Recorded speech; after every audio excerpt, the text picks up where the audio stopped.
my name's Cordy, and today I want to sell you this Telecaster. I built it myself. That's why it looks so rugged. It's not ready for sale. Today's video, I just wanted to talk about potentially how you could save money as a guitarist. I think the industry as a whole is kind of pretty cottoned on to the fact that as guitarists, I think we're quite susceptible to buying gear and stuff. Particularly in this lockdown, I think there's been quite a lot of gear sold by retailers and stuff. And while that's probably good for the larger economy and all that sort of stuff, for our own wallets potentially it's not necessarily great. And then also there's this kind of hoarding thing that I personally kind of get involved in. So I just wanted to talk about some ideas for how potentially you could save some money as a guitarist, and kind of about the decision making processes that I go through. Number one is kind of to have a friend who also has similar gear interests to you, and that way you can basically kind of pass gear between yourselves. You know, potentially that means half the cost of some stuff. Now if it ends up being something that you absolutely must have, obviously both of you need to buy the thing. But for instance, I've got a few friends like Chris and Jake who live nearby. Chase Bliss Audio Mood I borrowed off Jake, and then for instance I've lent him my TS10 and all these sorts of things, and it helps you kind of either get that thing out of your system or know for sure whether this thing is for you or not. And I guess also gives you a way to compare the thing without actually spending the money. For instance, now that I've played a Fender Custom Shop 61 Strat against my K-line, I know that the K-line basically is the Strat for me. And that's kind of one of the tricky things about when you go and play an instrument in a store or whatever. For me, I think it's probably going forward, the strategy would be, if I was trying a telly, I should take one of my tellies with me before I make a decision, is this guitar for me?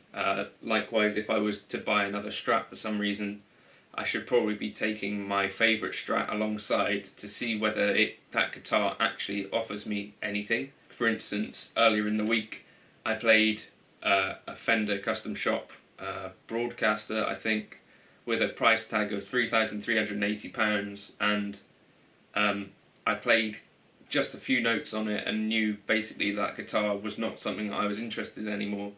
I think that's also something that's worth bearing in mind. If you're buying these expensive items, or not even expensive, but I guess it's more important if it's an expensive item, from a store without playing it, you're never really going to know whether that guitar's going to work for you or not. Like, aesthetically it probably looks amazing. When you walk into a shop that's full of guitars, you know, like Sir Custom Shops, Fender Custom Shops, all this sort of stuff, like I've got two shops like that near me actually. When you see them on the wall all next to each other, it kind of becomes clear that they're basically just guitars, and maybe there's one on that wall that will speak to you. And when you see two of them side by side, I think it kind of takes away some of that mystique.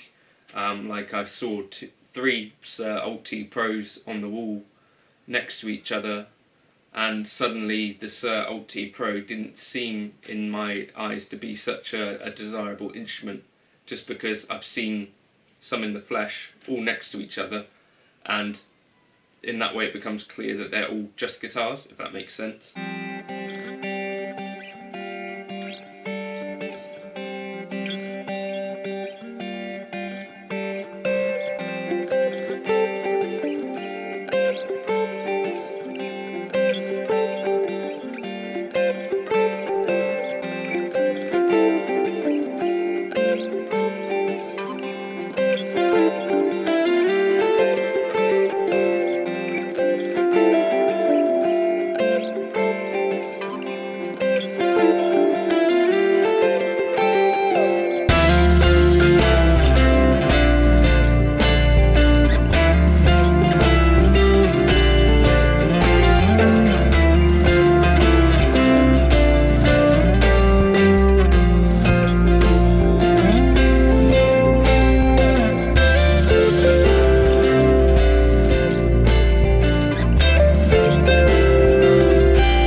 So take something to compare that instrument to. Someone's shouting at a kid. It's good, isn't it, for a Saturday morning? What will be? It's not even 8 o'clock and they're screaming at a kid. Another way I think you can save money is to recognise that basically a guitar is what that guitar is, and you can upgrade pickups and hardware and stuff, but ultimately if you don't like playing the instrument as stock, a pickup change isn't going to kind of change the instrument too much. You're basically going to have what feels like basically 95% the same instrument. Pickups can make a small difference, but if it's relatively not an enjoyable guitar to play for you, probably a pickup change or a hardware change or whatever isn't going to make enough of a difference to make that guitar feel like the guitar that you want, if that makes sense. Pedal wise, I think it's kind of definitely fun and interesting to swap pedals around and stuff, but again, similar to the guitar world, I think it's kind of important to also keep it in mind that pedals are, you know, just pedals, and to do comparisons for your own sake. You know, do you need 17 different tube screamers, or is there one tube screamer that you know you really like? Like for me, it's the Ibanez TS10. If that one tube screamer does a really good job, or the Antares from Tate Effects, then do I need to keep going around and buying different tube screamers to see if something's going to knock it off the top spot? Probably not, you know, like I bought the Earthquaker plumes. But doing comparisons with your own stuff is probably a good way to work out whether that pedal is going to be something that works for you long term or not. And the ultimate kind of thing I think that can get you away from buying too much gear is probably to stop looking so much and just to play what you already have. And maybe it means changing strings on a guitar. That can give you that kind of new guitar feeling. Or cleaning one of your guitars so that it kind of smells fresh and plays fresh when you pick it up. Things like that to try and get the inspiration out of what you already have, because ultimately a new guitar or a new pedal or whatever isn't generally going to make too much of a difference to your playing. You know, you're not going to suddenly be a much better guitarist if you spend $3 on a custom shop instrument.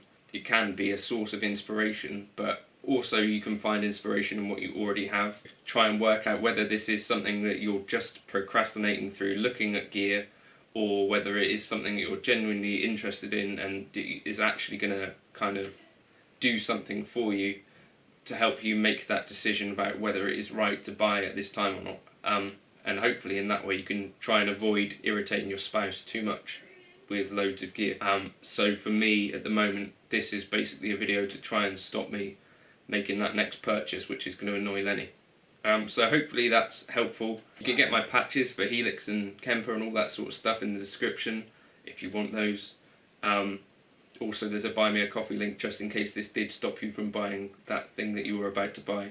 And I've got Patreon where you can get all my backing tracks and stuff. But hopefully that's vaguely helpful. Those are just the things that I try to keep in mind. You know, if I've got a couple of friends near me who I know are interested in similar gear to me, and we can bounce ideas off of each other and potentially just say, well, that's just another delay pedal, you don't need to spend your money on that. Or someone that can say, well, actually that thing that you're looking at is pretty rare, so if you can afford it, maybe you could buy it and you're not going to lose money. You know, these kind of conversations. If you're going to go to a store or whatever, take a comparator. You know, so if it's a telly, take your favourite telly if you've got one, or a Strat, and then kind of just analyse, am I just trying to make up for something else, or could I be getting inspiration out of what I've already got? You know, clean your guitars, change the strings, and just try and play the guitar. Hopefully that will stop you from making any rash purchases that you're going to regret. Maybe.